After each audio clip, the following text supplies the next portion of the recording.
नमस्कार, मैं कमलेश कबीर आपका एक बार फिर स्वागत करता हूं इस नए एपिसोड में। आज महाराष्ट्र और झारखंड, साथ में उत्तर प्रदेश,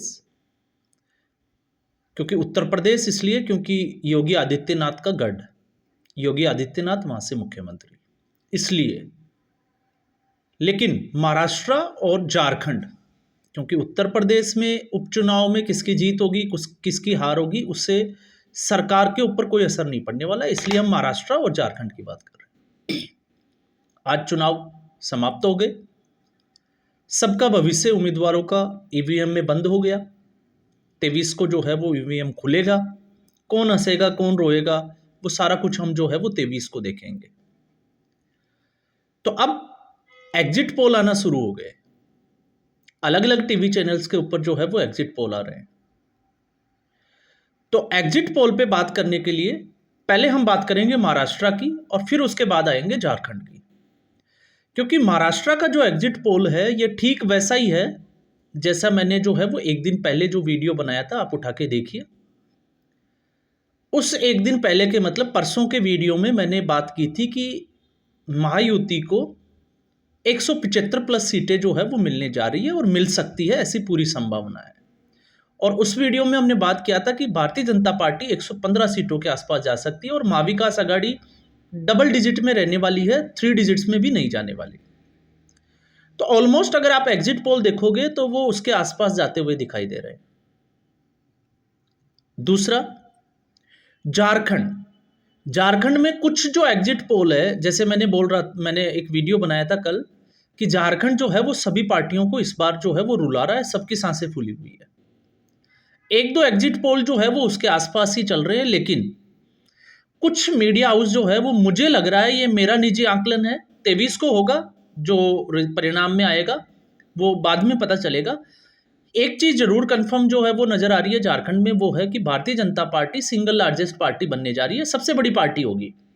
लेकिन सरकार बना लेगी या एक दो सीटों के आसपास से जो है वो पीछे रह जाएगी, ये बड़ा जो है वो दिलचस्प होगा। और उसके मैं ऐसा फिर कह रहा हूं, अब क्यों कह रहा हूं उसकी बात भी मैं जो है वो पहले महाराष्ट्र की बात करूंगा, फिर उसके बाद में मैं उस पर आने वाला हूं। तो हो सकता है आप उससे जो है वो सहमत हो या नहीं हो, ये मेरा जो है वो निजी राय है, क्योंकि कुछ लोग जो है वो मेरे महाराष्ट्र के वीडियो जो था उस पर भी सहमत नहीं थे और झारखंड का जो मैंने आकलन किया था उस पर भी जो सहमत नहीं आ रहे थे। अब वो कैसे भी जो है वो हो सकता है। अब हम बात करने वाले हैं सबसे पहले महाराष्ट्र की। तो महाराष्ट्र में जैसे हरियाणा विधानसभा चुनाव परिणाम में जब एग्जिट पोल कांग्रेस पार्टी को जिता रहे थे, तब मैंने बात की थी कि कांग्रेस पार्टी को हरा रही है। लेकिन इस चुनाव में ऐसा कुछ नहीं था। इस चुनाव में असली और नकली शिवसेना का जो है वो बड़ा मुद्दा था। तो एक मुद्दा जो ये वाला था और दूसरा मुद्दा था बटोगे तो कटोगे। तो आज जिस हिसाब से वोटिंग का जो पैटर्न रहा है और जिस हिसाब से ये देखने को मिला है मीडिया हाउस, क्योंकि अभी फाइनल आंकड़े नहीं आए, कौन सी सीट कितने जो है वो परसेंटेज मतदान हुआ, कितनी जो है वो पहले के मुकाबले ज़्यादा बढ़ा या घटा, वो जो है वो हम कल डिस्कस करेंगे कि उसका फाइनली जो है वो क्या निकलने वाला है। लेकिन एक चीज़ जो है वो सामने ज़रूर आ रही है कि इस वक्त वोट जिहाद हो या फिर जो है वो बटोगे तो कटोगे, ये दोनों ही मुद्दे जो है वो ज़बरदस्त तरीके से चले हैं। और लग रहा है कि अब जो आने वाला समय है, जिस हिसाब से महाराष्ट्र की कमान योगी आदित्यनाथ के पास थी और झारखंड की कमान हेमंता बिस्वा शर्मा के पास, तो मोदी के बाद में लगातार ये जो है वो कोशिश की जा रही है, एक परसेप्शन भी तैयार किया जाता है कि अगला कौन। तो उस कड़ी में मुझे लगता है कि दो बड़े नेता, प्रधानमंत्री कौन होगा मैं उसकी बात नहीं कर रहा, लेकिन मोदी के बाद इस चीज को कौन संभालने वाला है कि जिसकी एक लहर चले, तो अब मुझे लग रहा है कि मोदी युग जो है वो आप यहीं रोक दीजिए। महाराष्ट्र चुनाव जो है वो शुरुआत है योगी युग की, और अगर ये कामयाब हुआ तो इसके बाद में योगी किसी भी स्टेट में जाके अगर कोई स्टेटमेंट देंगे तो आप मान के चलिए कि वो जनता के दिलों में उतरेगी ही उतरेगी। तो इसमें जब एग्जिट पोल ये दिखा रहे हैं कि इतना जो है वो कुछ 150 भी दिखा रहे हैं, कुछ जो है वो 190 तक लेके जा रहे हैं, लेकिन ओवरऑल 170 175 के आसपास जो है वो दिखा रहे हैं। तो अब महाराष्ट्र में इस वोटिंग पैटर्न पे जो चीज़ें सामने आ रही है वो ये है, एक जो समझने वाली बात है, Bharatiya Janata party single largest party होने वाली है। लेकिन मुझे जो मेरा आकलन ये कह रहा है कि भारतीय जनता पार्टी और अगर एकनाथ शिंदे की शिवसेना, क्योंकि मैं आज भी कह रहा हूं कि अजीत पवार जो है वो महायुति गठबंधन का एक नेगेटिव पॉइंट था, और अगर भारतीय जनता पार्टी 200 सीटों के आसपास चुनाव लड़ती तो हो सकता था कि वो 140 से 145 सीटों के आसपास जो है वो अपनी अकेली पार्टी की जीत दर्ज करती। तो यहां पे ये भारतीय जनता पार्टी की जो है वो गलती हुई है। और भारतीय जनता पार्टी, जो लोग ये सोचते हैं कि भारतीय जनता पार्टी गलतियां नहीं करती, भारतीय जनता पार्टी गलतियां करती है। भारतीय जनता पार्टी की सबसे बड़ी गलती कि ये जो वॉशिंग मशीन वाला जो आपने देखा होगा एक मुद्दा चलता है, ये ऐसे ही नहीं चलता। अगर आप भारतीय जनता पार्टी के फॉलोवर है, हो सकता है आप मेरी इस बात से सहमत ना हो, लेकिन भारतीय जनता पार्टी की जो एक कमी जो मुझे नजर आती है वो ये है कि भारतीय जनता पार्टी ऐसे नेताओं को क्यों अपनी पार्टी में ज्वाइन कराती है जिससे भारतीय जनता पार्टी के जो कार्यकर्ता और उनके जो वोटर्स है उनमें अविश्वास की स्थिति पैदा हो।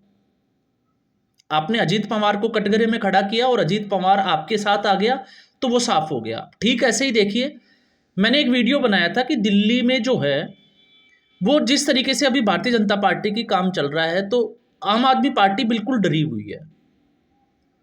आम आदमी पार्टी को नजर आ रहा है कि उनकी जो है वो सत्ता जाएगी।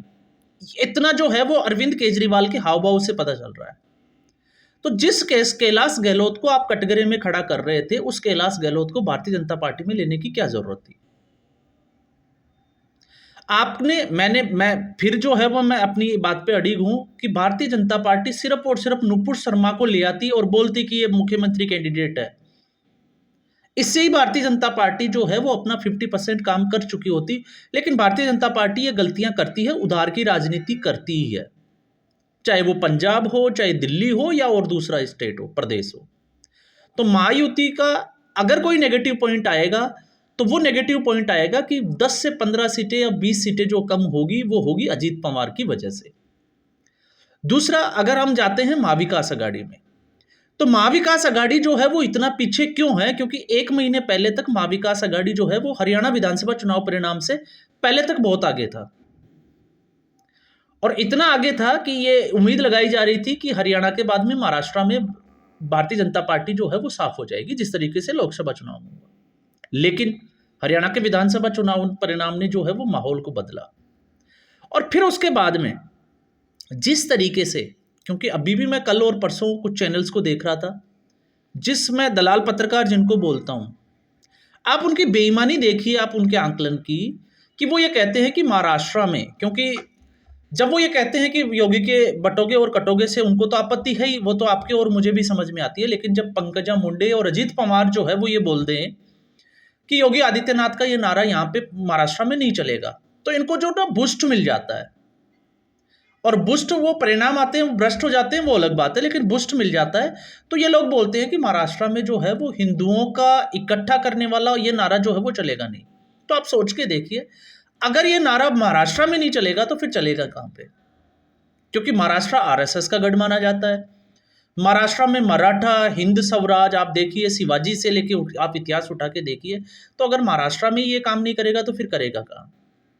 और फिर जिस तरीके से इनके आप आंकलन देखिए, जब मुसलमान मौलाना उलेमा जो है वो 17 सूत्री जो है वो शर्तों के साथ में एक कागज कांग्रेस पार्टी और महाविकास अघाड़ी को भेज देते हैं, तो क्या हिंदू इतना पागल है जो अकेला नहीं होगा? उसको दिख नहीं रहा कि चल क्या रहा है? अभी आपने देखा पिछले महीने जिस तरीके से मुसलमान जो है वो पुणे से लेकर मुंबई तक एक मार्च निकाला, जिस तरीके से ओवैसी जो है वो टिप्पणियां करते हैं, जिस तरीके से सर तन से जुदा के नारे लगाए जाते हैं, और जिस तरीके से बांग्लादेश में जो तख्ता पलट हुआ और उसके बाद में हिंदुओं के साथ अत्याचार हुआ, तो क्या हिंदू उसको देख रहा है? क्या समझ नहीं पा रहा कि हो क्या रहा है? तो ऐसी स्थिति में ये लोग जो है वो ग्राउंड पे नहीं जाते। मैं फिर कहता हूँ, ये लोग जो है वो बैठ के ही इन चीज़ों के ऊपर आकलन कर देते हैं, और स्क्रिप्ट कोई और तैयार करता है, इनको सिर्फ पढ़ना होता है क्योंकि इनका नाम चलता है। आजकल तो ये स्थिति भी बनी हुई है। और अब आपने देखा जैसे हरियाणा के विधानसभा चुनाव में तो राकेश टिकैत और योगेंद्र यादव जो है वो इनके रिपोर्टर हुआ करते थे, हालांकि इस चुनाव में तो वो नहीं रहे। तो ऐसी स्थितियां जो है वो आती है। लेकिन अगर आप ग्राउंड रिपोर्ट देखोगे, आज जो है मैंने जो देखा, मैं आपसे वही चीज़ें शेयर कर रहा हूँ।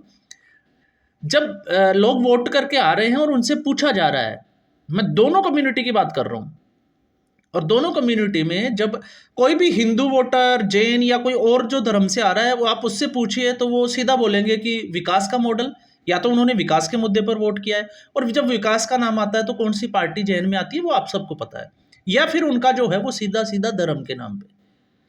और अगर आप मुसलमान से पूछोगे तो वो बोलोगे इस सरकार ने कुछ भी नहीं किया। चाहे वो लाडकी बहन योजना के एक घर में 5 औरतें हैं, 10 औरतें हैं, वो लाभ ले रही है, लेकिन उनको कोई मतलब नहीं है। जो कि हम बात करते आए हैं कि मुसलमान कभी भी भारतीय जनता पार्टी का सगा नहीं हो सकता, चाहे मुसलमानों को सब कुछ जो है वो भारतीय जनता पार्टी दे दे, लेकिन ये फिर भी जो है वो भारतीय जनता पार्टी को वोट नहीं करेगा। क्यों? क्योंकि वो कांग्रेस को वोट करेगा। अब कांग्रेस की स्थिति यह रह गई कि कांग्रेस इस बार जो है वो महाविकास आघाड़ी की सबसे कमजोर कड़ी मानी जा रही है मेरी नज़र में। तो इस बार जो है वो उनके एक नए जो है वो कह सकते हैं कि एक नया अवतार पैदा हुआ, उद्धव ठाकरे। तो उनको मुसलमानों ने मसीहा मान लिया, तो उद्धव ठाकरे के पीछे लगे, और कांग्रेस पार्टी तो थी। तो जब वो सीधे तौर से ये कह रहे हैं तो समझ में आ रहा है कि जहां मुस्लिम बाहुल्य क्षेत्र है, अगर वहां पे बम्पर वोटिंग हो रही है तो वो वोट किसको जाएगा वो सबको पता है। तो बस यही स्थिति जो है वो ये बनी हुई है। हालांकि ये जो है वो फाइनल आंकड़े अभी सामने आए नहीं है। कल हम जो है वो इस पे बात करेंगे कि कहाँ पे कैसा वोटिंग है, तो कौन सी सीट किसको जा रही है और किस हिसाब से जा रही है, उसका भी हम सटीक आंकलन ईमानदारी से करने की कोशिश करेंगे। सही होगा या गलत होगा वो 23 नवंबर को जो है वो तय होगा। तो इसमें जो है वो कोई बुराई नहीं है। अगर आपसे कोई आंकलन में गलती होती है, गलती एक्सेप्ट करना, अपने आप को जो है वो सही दिखाना, ये जो है वो एक मीडिया की सबसे बड़ी, क्योंकि दोनों तरफ जो है वो ये चल रहा है। जो भारतीय जनता पार्टी को फेवर कर रहे हैं वो भी जो है वो बिना आकलन किए जो है वो भारतीय जनता पार्टी को बम्पर सीटें देते हैं, और यही हाल जो है वो कांग्रेस पार्टी के, उनका जो जिसको हम कहते हैं वामपंथी, उनका भी यही हाल है। अब ऐसा मैं क्यों कह रहा हूं? क्योंकि महाराष्ट्र का पैटर्न हमने देख लिया, एग्जिट पोल उसी के आसपास जा रहे हैं जिसमें हमने बात की थी, और मुझे लगता है ये जो है वो ठीक ठाक से जा रहे हैं, सही है। ऊपर नीचे प्लस माइनस 5-10 के आसपास जो है वो डिफरेंस आ सकता है, इतनी पूरी संभावना है। लेकिन झारखंड में जो है वो परिस्थिति थोड़ी सी उलट है। अब मुझे नहीं लगता इसको समझने में क्यों जो है वो समस्याएं आ रही है, और मैं ऐसा क्यों कह रहा हूं उसके पीछे मेरे कुछ तर्क भी है। सबसे पहला तर्क, भारतीय जनता पार्टी जिस तरीके से लोकसभा चुनाव के हमने देखा कि हेमंत सोरेन के ऊपर पूरी हावी थी, क्योंकि उस वक्त हेमंत सोरेन भ्रष्टाचार के आरोपों में जेल में थे। लेकिन जैसे ही हाई कोर्ट ने, झारखंड के हाई कोर्ट ने हेमंत सोरेन को जमानत दी, और आपने देखा होगा उस पर टिप्पणी भी की थी कि साक्ष्यों के अभाव में जो है वो और देरी हो रही है इसलिए उसको, तो उसके बाद में आपने ये नोट नहीं किया कि भारतीय जनता पार्टी सीधे तौर से हेमंत सोरेन को अटैक नहीं कर रही थी। क्यों? क्योंकि हेमंत सोरेन को पोस्टर बॉय बनाने के पीछे भारतीय जनता पार्टी का हाथ था। भारतीय जनता पार्टी लोकसभा चुनाव में जिस तरीके से हेमंत सोरेन को घेर रही थी, और उसके बाद में जब हेमंत सोरेन बाहर आए तो उनकी जो है वो छवि बदल गई जनता के अंदर, और एक नई धारणा ने जन्म ले लिया कि वाकई में हेमंत सोरेन को जो है वो जबरदस्ती जेल में डाला गया था। अब आप इसको कितना एक्सेप्ट करते हैं मुझे नहीं समझ में आ रहा, क्योंकि सिंपैथी वोटर जो है वो हेमंत सोरेन के साथ जुड़ा रहा। अब आते हैं दूसरा, इस बीच एक चीज और निकल के आई, और एक चीज वो ये निकल के आई क्योंकि पुरुषों के मुकाबले आपने देखा है कि महिलाओं को ज्यादा सुना जाता है और ज्यादा पसंद किया जाता है। तो हेमंत सोरेन के जेल जाने से झारखंड मुक्ति मोर्चा को एक लीडर मिला, और वो था कल्पना सोरेन। तो आप कल्पना सोरेन को इस चुनाव में जो है वो आप नजरअंदाज नहीं कर सकते, जिस तरीके से उनकी डिमांड थी और जिस तरीके से लोगों में उनका क्रेज था। 2 पॉइंट। अब हम आते हैं तीसरे पे, झारखंड में। क्योंकि इस वक्त जिसको मैंने फॉलो किया और जो फुटेज मैंने देखे, तो ज्यादा मैंने राजधर्मा पे, वो एक लड़की है, आई डोंट नो उसका नाम क्या है, मैं उसके कई बार जो है वो वीडियो आ जाते हैं तो मैं उनको देखता हूँ। जो मुझे समझ में आया उनकी रिपोर्टिंग से, वो समझ में आया कि झारखंड की एक बड़ी समस्या वो ये है कि वहां पे जो है वो लिटरेसी के बजाय इलिटरेसी ज्यादा है, अनपढ़ता ज्यादा है। और आपको पता है कि ऐसे लोगों को थोड़ा सा विकास का मॉडल समझाना बड़ा मुश्किल हो जाता है। और जिस तरीके से उन्होंने दिखाया कि कुछ लोग जो है वो सुबह से ही दारू पीने लग जाते हैं, मतलब नशा करने लग जाते हैं, तो आपको क्या लगता है कि भारतीय जनता पार्टी की जो केंद्र सरकार की जो योजनाएं हैं वो ट्राइबल तक पहुंच पा रही है? और अगर वो पहुंच पा रही है तो क्या वो राज्य सरकार की है या केंद्र सरकार की, ये लोगों को समझ में आ रही है? ये एक जो है वो बड़ा प्रश्न है जिस पे मैं बात कर रहा था, मुझे डाउट क्यों था, मेरा आकलन इसके ऊपर था। दूसरा, जब ये अलग अलग रिपोर्टर्स की मैं बात कर रहा हूं, अब मैं राजधर्म वाले की नहीं, एक दो का और भी देखा है जो वहां पर स्थानीय रिपोर्टिंग करते हैं या दूसरे स्टेट से जाते हैं, तो कुछ गांव में उनको जो है वो भगा दिया गया, उनके पीछे पड़ गए, उनको मतलब लोग मारपीट तक उतारू हो गए। क्यों? इसका मतलब एक चीज समझ में आता है कि वो लोग जो है वो अपनी आइडियोलॉजी को चेंज करना ही नहीं चाहते, उनको जैसा बताया गया वो वैसा ही चल रहे हैं, वो सुनना ही नहीं चाहते। तो ये एक बड़ा कारण है, और उसमें एक बड़ा कारण जो है वो ये भी हो सकता है रोहिंग्या का मामला, घुसपैठ का। तो घुसपैठ का बड़ा मुद्दा है, और अगर घुसपैठी अगर वहां है, जैसे कि मैंने बात की थी कि किसान, अभी एक बड़ा केस आया था जिसमें मैंने एक वीडियो में बात भी की थी फैक्ट्स के साथ में, कि दिल्ली की स्पेशल क्राइम जो ब्रांच है पुलिस की, उसने कुछ आतंकवादियों को जो लश्कर से जो है वो जुड़े हुए थे, और उनके राजस्थान भिवाड़ी भिवाड़ी जो क्षेत्र है अलवर का, उससे और झारखंड से कुछ लोगों को गिरफ्तार किया था, जिसमें एक डॉक्टर भी थे। और उसमें दो ऐसे लोगों को गिरफ्तार किया जो पीएम किसान सम्मान निधि योजना का पैसा ले रहे थे और उससे हथियार खरीद रहे थे। तो आतंकवादियों का मॉड्यूल, और उसमें वो अगर ले रहे हैं, और जब फिर मैंने उस पर थोड़ा सा रिसर्च किया तो सामने आया कि ऐसे जो है वो अभी 15 लाख जो है वो लोग किसान सम्मान निधि योजना से पैसा ले रहे थे जिनके पास कागजात नहीं थे, ऐसे लाभार्थी। तो अगर झारखंड जैसे राज्य में 15 लाख लोगों के खाते अगर इस तरीके से पाए जाते हैं जिन्होंने या तो केवाईसी नहीं कराई, केवाईसी नहीं करवाई, अगर जिसको समझ में नहीं रहा, 5 लाख 7 लाख भी, अगर 10 लाख भी अगर हम मान लेते, मान लीजिए, तो 5 लाख तो फर्जी निकले ना। तो ऐसी स्थिति में घुसपैठिया बड़ा मुद्दा है, और भारतीय जनता पार्टी जिस तरीके से वहां पे अटैक कर रही है, तो क्या घुसपैठिया जिनके वोटर आईडी बने हुए हैं वो भारतीय जनता पार्टी को वोट करेंगे? नहीं करेंगे। तीसरा कारण और ढूंढते हैं, तो तीसरा कारण जो मुझे मिला वो ये मिला, जिस तरीके से धर्मांतरण का खेल चल रहा है, और इसमें भी जो है मैं उस लड़की को सैल्यूट करता हूं जो राजधर्मा वाली है, जो ग्राउंड पे रिपोर्टिंग कर रही थी, ईसाइयों का, जिस तरीके से वो एक ईसाई मसीह उसे महिला से मिलती है जो प्रचार करती है, हालांकि वो भी खुद भी कन्वर्टेड है, लेकिन जिस तरीके से उसका विरोध हुआ रिपोर्टर का जो वहाँ पे रिपोर्टिंग कर रही थी, तो उससे मैंने जो निकाल के देखा तो उसमें फिर एक नई चीज़ आ जाती है, जिसमें मैंने बात की थी कि 2019 में सरकार एक कानून लेके आई थी कि बाहर से जो फंडिंग होती है धर्मांतरण के लिए उसको कैसे रोका जाए। और उसके बाद में ईसाई धर्मांतरण के लिए लोग जो है वो गांव-गांव तक जाते हैं, धर्मांतरण का खेल खेलते हैं, तो वो नौकरी पे जो है वो उनको रखा जाता है। तो उनको तनख्वाह देने का संकट आ गया, तो उन्होंने जो चर्च के जितने भी जो पास्टर बने हुए हैं, पादरी बने हुए हैं, उन्होंने एक नया तरीका निकाला। हर घर से जो भारत सरकार की जो एक स्कीम चल रही है दाल चावल की, राशन की, उस स्कीम से जो है वो इन लोगों को राशन मिल जाता है, तो वहाँ से एक मुट्ठी चावल इकट्ठा किया जाता है, वो चर्च को जाता है। चर्च उसको इकट्ठा करता है, बेचता है, और ऐसे करके लगभग 100 करोड़ रुपए के आसपास जो है वो इकट्ठे किए गए। और उसके बाद में उससे जो है वो इन लोगों को सैलरी दी जाती है। तो क्या आपको लगता है कि ये लोग जो है वो भारतीय जनता पार्टी को वोट करेंगे? ये इसका एक बड़ा कारण। तो मैंने एक कारण नहीं, मैंने बहुत सारे कारण जो है वो ढूंढने की कोशिश की। तो इसलिए मैंने कहा था कि यहाँ पे झारखंड में अगर कोई एक तरफा किसी पार्टी को आप जीत दिखा रहे हो तो ये आकलन आपका गलत साबित हो सकता है, क्योंकि ग्राउंड पे जो है वो फाइट नजर आ रही है, भारतीय जनता पार्टी भी कमजोर नहीं है।